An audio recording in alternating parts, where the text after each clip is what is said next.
একটা মানুষের কপাল এতটা খারাপ হতে পারে, সেটা নেইমার জুনিয়রকে না দেখলে কখনো বুঝতাম না।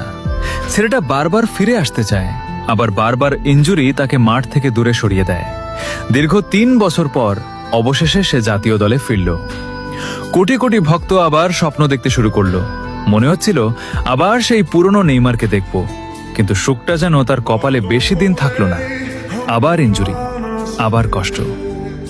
কত স্বপ্ন ছিল ব্রাজিল বনাম পানামা ম্যাচটিতে নেইমার জুনিয়রকে মাঠে দেখব, তার ড্রিবলিং দেখব, তার হাসি দেখব, কিন্তু সেটাও আর হলো না। এখন আবার শোনা যাচ্ছে বিশ্বকাপের শুরুতে মরক্কোর সাথে ম্যাচেও হয়তো নেইমার খেলতে পারবে না। বলতে কষ্ট লাগে। আমরা যেন হতভাগা সাপোর্টার। আমাদের ভাগ্যে শুধু নেইমারের ইনজুরির খবরই জোটে, কিন্তু তার খেলা দেখার সুখটা যেন ঠিকমতো পাই না। তবুও একটা বিশ্বাস এখনো আছে, নেইমার